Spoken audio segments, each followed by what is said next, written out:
పశ్చిమ మధ్య బంగాళాఖాతంలోని నిన్నటి సైక్లోన్ మోంథా ఈరోజు ఉదయానికి పశ్చిమ మధ్య బంగాళాఖాతంలోనే మరింత బలపడి తీవ్రమైన సైక్లోన్ లేదా తుఫానుగా అవతరించింది. అది ప్రస్తుతానికి మచిలీపట్నానికి 110 కిలోమీటర్ల దూరంలోను, కాకినాడకు 190 కిలోమీటర్ల దూరంలోను, విశాఖపట్నానికి 280 కిలోమీటర్ల దూరంలోను, ఒరిస్సాలోని గోపాల్పూర్కు 410 కిలోమీటర్ల దూరంలోనూ ఉన్నది. ఇది రాబోయే కొన్ని గంటలలో ఉత్తర వాయువ్య దిశలో పయనించి ఈరోజు సాయంత్రం లేదా మధ్యరాత్రి మధ్యలో కాకినాడ తీరానికి సమీపంలో తీరాన్ని తాకవచ్చు. ఇది తీరాన్ని తాకేటప్పుడు తీవ్ర తుఫానుగానే తాకే అవకాశం ఉంది. ఆ సమయంలో గాలులు 90 నుంచి 100, గరిష్టంగా 110 కిలోమీటర్ల వరకు ఉండే అవకాశం ఉంది. కాకినాడ పరిసర ప్రాంతాలలో సాధారణ అలల కన్నా 1 మీటరు రమారమి ఉప్పెన ఎగసి పడే అవకాశం ఉన్నది. ఇక ఈ ప్రాంతాల చుట్టుప్రక్కల కొంత తటీయ వర్షం యొక్క ఎద్దడి ఉండే అవకాశం ఉన్నది. అంటే నీరు నిలిచే అవకాశం లేదా సముద్రపు నీరు లోపలికి ప్రవేశించే అవకాశం కూడా ఉన్నది. ఇక ఈ 2 రోజుల్లో ఉత్తర దక్షిణ కోస్తా జిల్లాల్లో అత్యధిక ప్రాంతాలలో తేలికపాటి నుంచి మోస్తరు వర్షాలు పడే అవకాశం ఉంది. 3వ రోజున ఉత్తర కోస్తాలో పలు ప్రాంతాలలో, దక్షిణ కోస్తాలో కొన్ని ప్రాంతాలలో తేలికపాటి నుంచి మోస్తరు వర్షాలు పడే అవకాశం ఉంది. అతి ముఖ్యంగా ఈరోజు గమనించాల్సిన విషయం, శ్రీకాకుళం నుంచి తిరుపతి వరకు ఉన్న కోస్తా జిల్లాలన్నింటిలో, అంటే పశ్చిమ తూర్పు కోస్తా జిల్లాలన్నింటిలో కూడా భారీ నుంచి అతి భారీ, కొన్ని చోట్ల అత్యంత భారీ 1-2 చోట్ల పడే అవకాశం ఉంది. ఇక నంద్యాల, వైఎస్ఆర్ కడప మరియు అన్నమయ్య జిల్లాల్లోని 1-2 చోట్ల భారీ నుంచి అతి భారీ వర్షం పడే అవకాశం ఉంది. అందుచేత అత్యంత భారీ ఉన్న చోట్ల రెడ్ వార్నింగు, భారీ నుంచి అతి భారీ ఉన్న చోట్ల ఆరెంజ్ వార్నింగు ఇవ్వటం జరిగింది. ఇక పశ్చిమ రాయలసీమ జిల్లాలైన కర్నూలు, అనంతపూర్, శ్రీ సత్యసాయితో పాటు చిత్తూరు జిల్లాలోని 1-2 చోట్ల భారీ వర్షానికి ఆస్కారం ఉండే అవకాశం ఉన్నందువల్ల ఆ జిల్లాలకు ఎల్లో వార్నింగ్ ఇవ్వటం జరిగింది. ఇక 2వ రోజు కూడా కోస్తా జిల్లాల్లో కొన్ని చోట్ల భారీ నుంచి అతి భారీ, కొన్ని చోట్ల అత్యంత భారీ పడే అవకాశం ఉంది కాబట్టి ఆ జిల్లాలకు కూడా ఇవ్వటం జరిగింది. ఇక ఫ్లాష్ ఫ్లడ్స్ లేదా తత్కాల వరద, అంటే కొంచెం తక్కువ సమయంలో వరద సంభవించే ప్రదేశాలు కోస్తా ప్రాంతాల్లో ఉన్నాయి. అందువల్ల ఆకస్మిక వరద ఉండే ప్రదేశాలని మీకు గ్రాఫికల్ రూపంలో సూచిస్తాను. ఇక మత్స్యకారులు ఈరోజు కోస్తా తీరం వెంబడి తీరం ఆవల 60 నుంచి 70 కిలోమీటర్లు, గరిష్టంగా 80 కిలోమీటర్ల వేగంతో గాలులు వీచే అవకాశం ఈరోజు మధ్యాహ్నం వరకు ఉంది. మధ్యాహ్నం తరువాత ఈ గాలుల యొక్క తీవ్రత పెరిగి 90 నుంచి 100 వరకు క్రమంగా పెరిగే అవకాశం ఉంది. గరిష్టంగా 110 కిలోమీటర్ల వరకు చేరే అవకాశం ఉంది. రేపు గాలుల యొక్క ఉధృతి ఉదయానికి 70 నుంచి 80, 60 నుంచి 70, గరిష్టంగా 80 వరకు చేరుకున్న తరువాత సాయంత్రానికి 45 నుంచి 55, గరిష్టంగా 65 వరకు ఉండే అవకాశం ఉంది. ఇక సాయంత్రం తర్వాత అది ఇంకా క్రమేపీ బలహీనపడి 35 నుంచి 45, గరిష్టంగా 55 వరకు చేరుకునే అవకాశం. 3వ రోజు అనగా 29వ తేదీన కోస్తా తీరం వెంబడి తీరం ఆవల, దానికి ఆనుకుని ఉన్న సముద్ర ప్రాంతంలో కూడా 35 నుంచి 45, గరిష్టంగా 55 కిలోమీటర్ల వేగంతో ఈదురుగాలు వీచే అవకాశం ఉన్నందువల్ల ఈ రోజు నుంచి రాబోయే 3 రోజులు కూడా మత్స్యకారులు వేటకు వెళ్ళవద్దని హెచ్చరికలు జారీ చేయడం జరిగింది. ఇక ఆంధ్ర కోస్తా తీరం వెంబడి ఉన్న ఓడరేవులన్నింటిలో కూడా ప్రమాద హెచ్చరికలు ఉన్నాయి. ముఖ్యంగా కాకినాడలో 10వ నెంబర్ ప్రమాద హెచ్చరికను, ఇక విశాఖపట్నం, గంగవరంలో 9వ నెంబర్ ప్రమాద హెచ్చరికను, మచిలీపట్నం, నిజాంపట్నం ఓడరేవు, కృష్ణపట్నం ఓడరేవుల్లో 8వ నెంబర్ ప్రమాద హెచ్చరికను ఎగురవేయటం జరిగింది.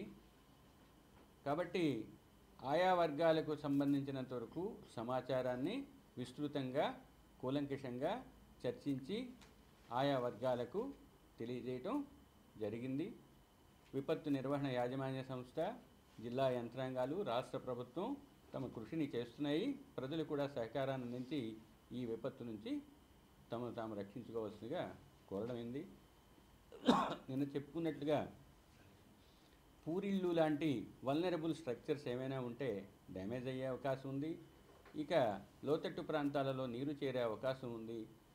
ట్రాఫిక్ నియంత్రణ చేయాల్సిన అవసరం ఉంది. కమ్యూనికేషన్ పవర్ లైన్స్ కూడా ఎఫెక్ట్ అయ్యే అవకాశం ఉంది. కొండ చర్యలు కొన్ని చోట్ల పడే అవకాశం ఉంది.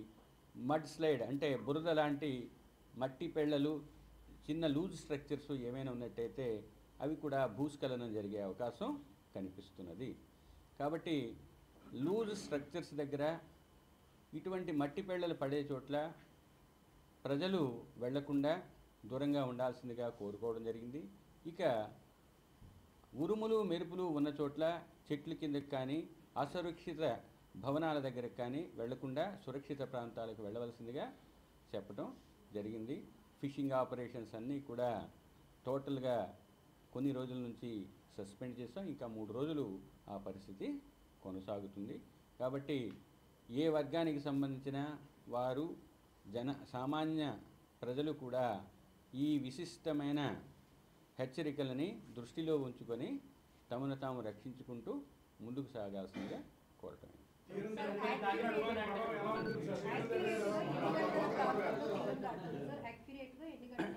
యాక్యురేట్ అని చెప్పటం కరెక్ట్ కాదు. ఎందుకు అంటే ఇది ఒక ఫేజ్లో ఒక సైక్లోన్ ఉందంటే దానికి ఒక ఐ ఉంటుంది, ఐ చుట్టూ క్లౌడ్ వాల్ ఉంటుంది. ఈ మొత్తం స్ట్రక్చర్ మూవ్ అవుతుంది. కాబట్టి ఇన్ని గంటల మధ్య అని చెప్తారు ఎప్పుడు కూడా. కానీ ఇప్పుడున్న పరిస్థితుల్లో సాయంత్రం నుంచి రాత్రి లోపల తీరాన్ని తాకే అవకాశం ఉంది. ఇప్పుడు మీకు చెప్పినట్లుగా కాకినాడకి ఇంకా 190 కిలోమీటర్ల దూరం ఉంది.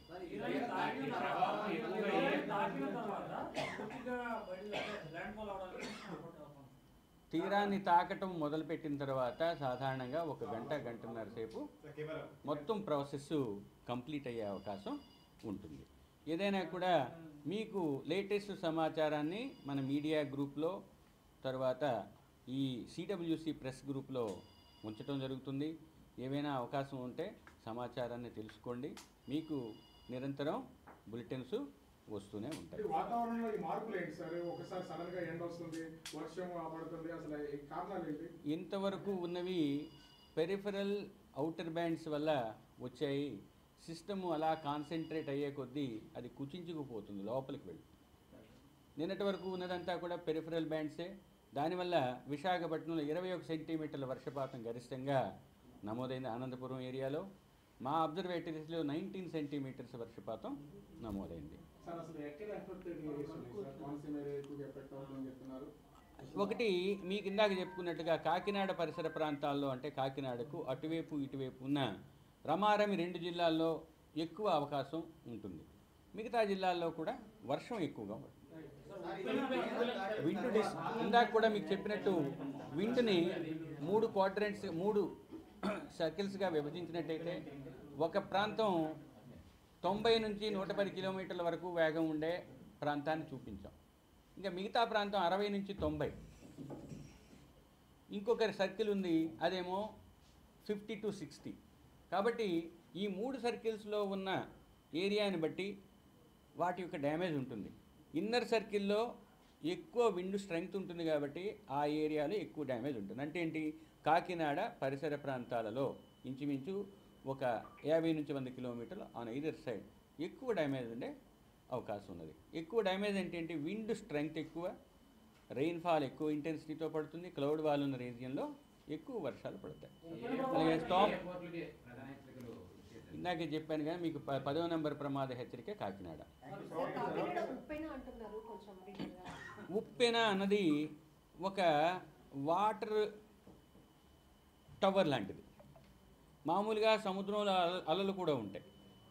ఆ అలలు కూడా వాటికి వేవ్స్, క్రెస్ట్ ఇవి ఉంటాయి, ట్రఫ్స్ను. అది కాకుండా సముద్రానికి దగ్గరగా వచ్చేటప్పుడు ఒక స్తంభంలాగా నీరు 1 మీటర్ ఎత్తు వరకు ఎక్యుములేట్ అయ్యి అది కోస్తా తీరాన్ని ప్రభావితం చేస్తుంది. ముఖ్యంగా ఆ నీరు లోతట్టు ప్రాంతాల్లో చేరి ఉప్పు నీరు కూడా చేరే అవకాశం ఉంటుంది. దాన్ని కోస్టల్ ఇనండేషన్ అంటారు.